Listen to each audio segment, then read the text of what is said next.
Welcome to the Thinklings podcast, a conversation where good thoughts help renew the mind with the Word of God. I'm Charlie Carter, and I'm here with Tim Little and Andy Stearns. Let's jump into the conversation. Welcome to the Thinklings podcast, summer episode number 5. Happy July. Happy July to you. I've got a little tidbit I learned. Did you know that the very first French fries were not actually cooked in France? They were cooked in Greece. Oh, I gotta laugh! I knew where you were going with that the whole time. Oh, and I so was good. like, yeah, that's funny. Did you like that, Tim? That was great. He did not think that was better. great. That was better. Wow. Okay. All right. What's really fun is when your kids are trying to figure out puns and tell I jokes. There's the awkward laugh because they actually don't know what's going on, but they know that they're supposed to laugh. Yes. Well, then they're trying to create the joke. Yeah. And it's not funny at all. No. Actually, so Evan's right at that age. And so just at dinner tonight, he said something, and I can't remember what I did, but he used a word with another definition, and he just looks at me, and he gets this like, wait a second, Dad. It was I'm just so excited. He did. Yeah, He's just in the last 2 weeks started to figure those out. Fun. Let me be the first to say, aw. Aww. I'll be the first to say, poor kid. Oh, come on. Harsh. Ignorance is bliss. Amen. Okay, so we, as always, we have some Thinklings business to tend to. Books and business. Let's talk about some books. Let's talk about some books. Okay, I'm up first here. I've been working through Exodus a fair amount, and so commentary that's been pretty helpful. Dwayne Garrett, a commentary on Exodus. It's in the Kriegel Exegetical Library. This is a pretty new series, and I've been pretty pleased with several of them. It's stronger at the beginning, like chapters 1 through 20, than it is at the end, but that's probably the portion most people are going to when they're studying Exodus. Generally speaking, they're probably not as interested in the construction of the tabernacle or the law codes. But anyway, it's what I'm reading right now. I figured I'd throw it out there. Commentary on Exodus by Dwayne Garrett. Yeah, okay, so the book that I've got, we actually mentioned this on the podcast. Let me actually pull this up and find out which episode it was. It was when Dr. Newman was here. So if you'd want to go back and listen to what Dr. Newman said about this book, it was a book he recommended. So let's see. Would have been probably episode 23. Yeah, I think it was the first one. So I don't think we did books in business for all 3 of those. Just 23, yeah. Yeah, so episode 23, if you want to go back and hear Dr. Newman talk about this, but the book is Have We No Rights by Mabel Williamson, and it's 12 chapters, and I'm pretty sure if I am gathering the context correctly, she was a missionary. And I want to say in China, but a single lady missionary in China. And she's talking about kind of the thrust that we have, that we think we have these rights to things. And she kind of categorizes different ones, like a right to a normal home, a right to use my time the way I want to, all this stuff. And frames it in the sense of, if you think you have these rights and you're like indignantly holding on to them, it will not be a successful ministry for you. You have to learn to give these things up. And it's very interesting to read about. I'm not sure when it was originally published, but I'm assuming its original publishing was probably, at least a few decades ago. And you kind of get a snapshot into the lives of missionaries in China.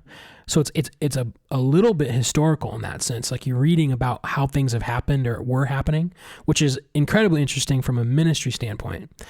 And then on the spiritual level, it is incredibly challenging. And 2 of the ones that were particularly challenging to me, the right to use my time the way I want to, and having the right to run things. Okay, hold on. Can you make this less convicting, please? Using the time the way I want to. Can please not talk about that in this episode? I think I get to run it, and I think I get to use the time that way. Horrendous. So I think I have the right to talk about whatever I want to talk about in my books and business. Hey, this is supposed to be my content piece. Oh, that's right. Are you pressing your rights on that one? Well, so okay, it's if you can get it on Kindle right now. I pulled it up on Amazon. You can get it for free in Kindle. So it's I like, think it was free months ago when Newman was here too. you can get a paperback. There are paperback options for like $5. But yeah, Kindle, you can get this one version is free. So you have no reason not to get it. And I do think you'll be very challenged by it. You could probably flip through it on like Kindle on your phone in probably a couple of hours. It's not difficult, but it's challenging. And for anyone who's pursuing ministry or wanting to serve, I think it brings a lot of great reminders to the table from a unique perspective from a single lady who went to the mission field. So I will echo what Dr. Newman said. It's very good, and I would rate it probably like a 7. In all seriousness, the reason I brought that up is I think that our culture is uniquely individualistic when it comes to time usage. And so just whatever Dr. Newman said in episode 23, and then I thought you were going to launch into it more there. I need to read that, but I'm just scared because, I'm pretty busy and we're all in ministry, but I know there are areas where I use my time the way I want to. And it's easy to think you're not like selfish or whatever, but like there are little areas where my heart wants to do what I want to do with every minute. So anyways, that's just why I brought this up. So thanks for convicting me. All right. So I'm reading a book on anti-gravity and it's impossible to put down. Horrendous. Oh, Tim saw it coming. Like going with all the jokes. I know. Okay.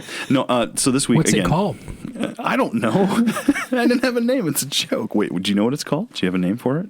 I don't know. Okay. So, since I'm doing a lot of other projects right now, so I don't have a lot of reading going. But I'm going to recommend a resource that I really, really like that's been helpful, and I've recommended it multiple times before.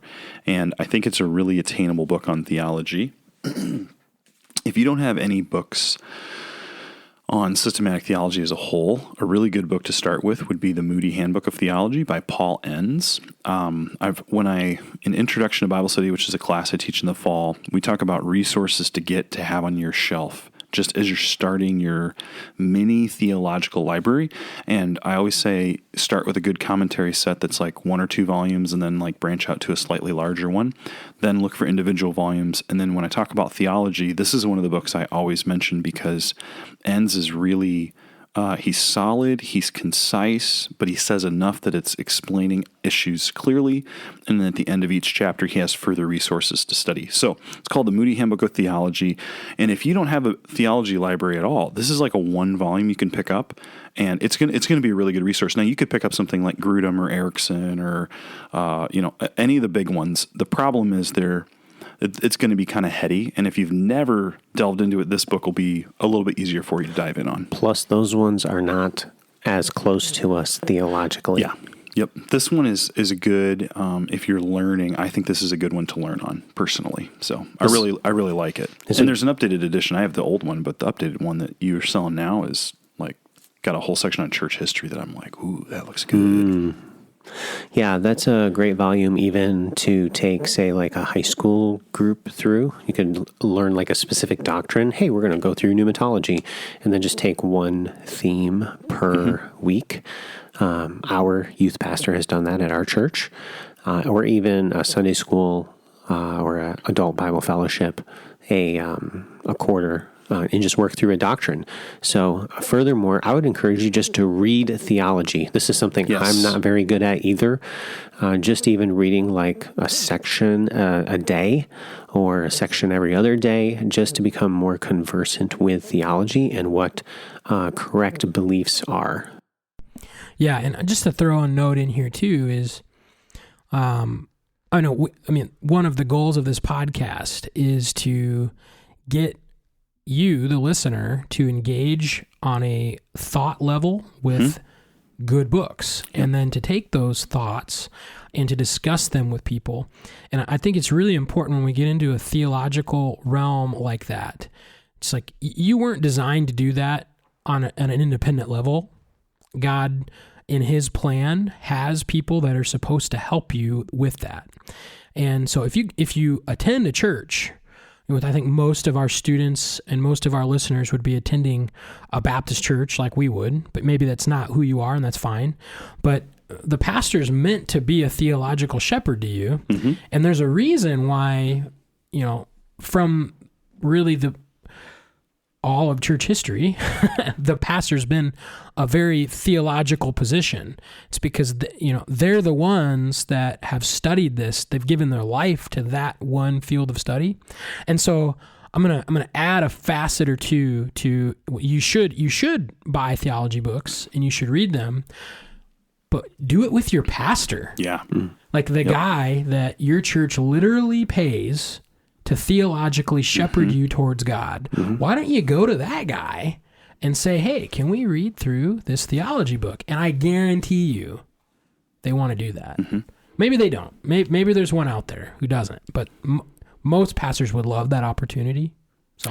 And I would just say that for some of our listeners, I remember growing up and getting the wrong sentiment. So I don't know. Someone said this once, and I picked it up as a resentful, rebellious teen, probably. And I remember saying, I had just come, I was like somewhere where we were going to learn, and theology came up, and I said very condescendingly, I don't want to know theology. I want to know God. And it was this, you should laugh. I should be laughed at and mocked. You remember how Dr. Myron used to laugh? He would just kind of open his mouth and make that like breathy, like, yeah. That's what I wanted to do right there. But in all seriousness, the more you learn about the character of God, about his word, that's actually that's part of the foundation of how you know the Lord. I understand, like, you could know all theology and not have a good relationship with him, but knowing more about his character isn't going to harm your relationship with God. It's actually going to enhance it. And the quippy phrase is true that you often hear, everyone's a theologian, but not everyone's a very good one. Because theology is just having beliefs about God. And so if you haven't read a theology book before, I would echo Charlie's sentiment here. Get with your pastor or youth pastor, or get like with an older believer who's walked with the Lord longer than you have, and pick up a book, maybe this one, and start reading it. It's a really good place to start.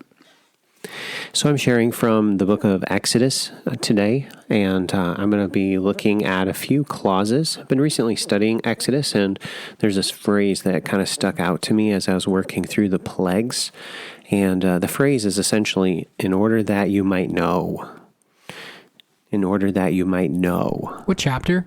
I'm going to be looking at a few chapters, but chapters 8 through 10. The first use of this phrase comes in chapter 8, verse...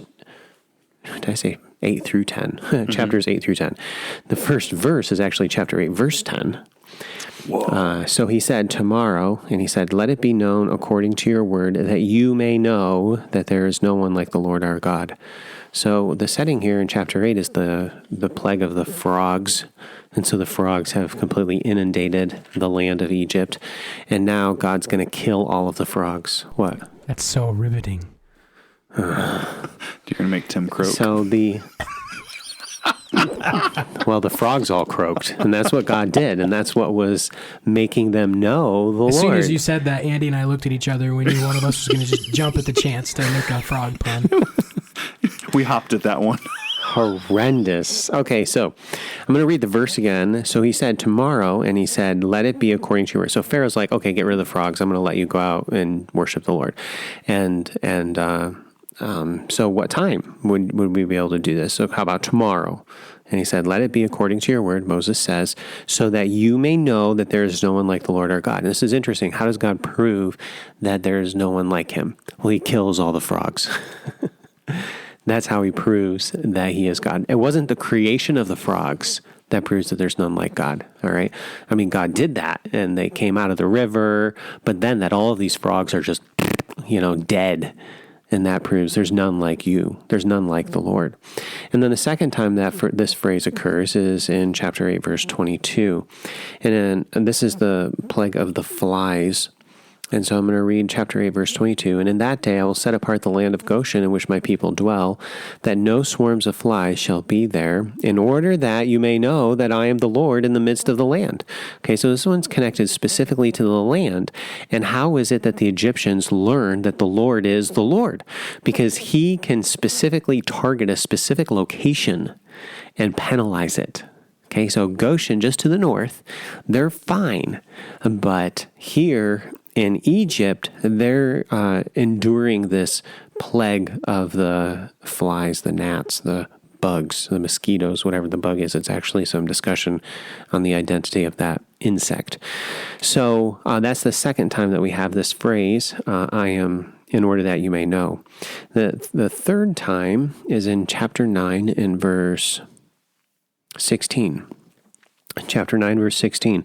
But indeed, for this purpose, okay, what is this? This is the plague of the hail. So the seventh plague. Now I'll read it. But indeed, for this purpose, I have raised you up. Okay, this is really good. This is really big. God has raised Pharaoh up. He's placed Pharaoh upon the throne, and he has used him, and then I'm going to continue reading, that I may show my power in you, through you, and so that my name may be declared in all the earth. Okay, so here we have the sovereign God who's placed this guy on the throne for the specific purpose of manifesting his own power. The guy who thinks that he's in control, Pharaoh, is not in control at all. He's a pawn, and God's using him in his rebellion against God to glorify himself. So we have this use in the coming of the hail. So you have the extreme power of the Lord with the hail and the thunderstorm in the seventh plague. Now, continuing in the seventh plague, we have the fourth use in chapter 9 and verse 29. I'll just read it. So Moses said to him, as soon as I have gone out of the city, I will spread out my hands to the Lord, and thunder will cease, and there will be no more hail, so that you may know that the earth is the Lord's. So God not only has the power to, bring the storm that kills people, by the way, okay, the hail and the lightning and the thunder, but also he's the God that can just make it be gone. And that demonstrates his power over the earth. So that's the fourth use of this phrase. Now, the one I'm really wanting to get to is here in chapter 10. In chapter 10, we have three uses of this phrase in verses 1 and 2. This is the plague of the locusts. Now, the Lord, by the way, as the text goes on, Pharaoh is things are heating up really badly, okay? We're up to the eighth plague now. The locust is the eighth plague. And some of the earlier plagues were more of a nuisance, but now things are being really destroyed. People are dying. And so now we have these locusts and Pharaoh and Moses, their relationship has deteriorated substantially. So now it says in chapter 10, verse 1, now the Lord said to Moses, go into Pharaoh, for I have hardened his heart and the hearts of his servants, that I may show these signs of mine before him, and that you may tell in the hearing of your son and your son's son's son, the mighty things I have done in Egypt. Okay, so that second use is the one I want to zero in here. So that you may tell, okay, the children and the grandchildren, the mighty things is what the New King James translates this word. But this word, it's not really the mighty things. What it really is the deceitful tricks. Now, we don't like to think of God that way, that he would trick. But what is Pharaoh doing? He's trying to trick the Lord. Oh, yeah, I'm going to let him go. And then what does he do? No, they can't go. And he does it again and again and again. And this was something that just really struck me in this passage. I was working through it. Here is this king, and he's trying to trick God. But who's actually being tricked? Pharaoh is actually the one being tricked by God. And God is using him to display his power, to display his wonder, to display his glory. And so this phrase, it connects that idea. So I just want to read chapter 10, verse 2 again. And that you may tell in the hearing, and by the way, this is connected to, declaring the things that God has done, that you may tell in the hearing of your son and your son's son the tricks that I have done in Egypt. So often when we go through the Christian life, we think that we can get away with things. We think that God's not looking. We think that we can deceive God. Might not actually physically say that, but that's kind of the way that we live. We actually are a lot of times acting a lot like Pharaoh. But guess what? God is the one that gets the last laugh. And we might think that we have created our own God. We may think that we have created our own system of theology or our own ethical system, but God is the one that will be glorified through your life. As I've had to interact with an individual that's rejected God and God's ethical guidance, and I think through how God is going to be glorified through this individual's life. You know what? God will be glorified through that individual's life. They're not getting away with it. Okay? They're not. God is the one that will receive the glory, and he will manifest his glory through everybody's life in one way, shape, or another. And he does that here through the life of Pharaoh. There are still another 3 different uses of this so that they might know phrases. The last one comes in chapter 11 and verse 9. But the Lord said to Moses, Pharaoh will not listen to you. Why? So that my wonders may be multiplied in the land of Egypt. Why is it that the Exodus happened? So that God could be glorified. When we think of Exodus, we just think of the plagues and God's mighty hand. But as you think through who God was in the book of Genesis, he was not the God of the Exodus, or he wasn't known that way. He was more of a God that worked providentially through dreams. Think of the Joseph story. He doesn't step into history and just intervene miraculously. He often works through individuals and accomplishes his goals in that way. Yet here, his special people are being physically touched, and there's nobody that can deliver them.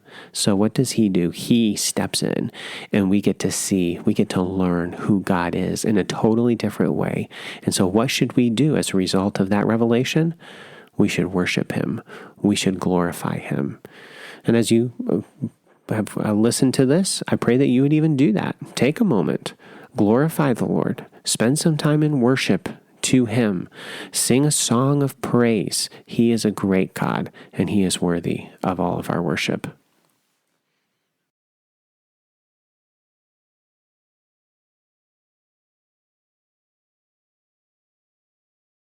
Thank you for listening to this episode of the Thinklings podcast.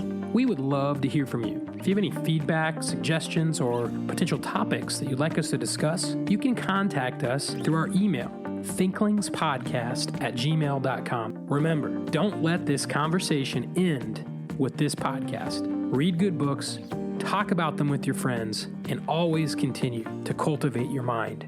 See you next time on the Thinklings podcast.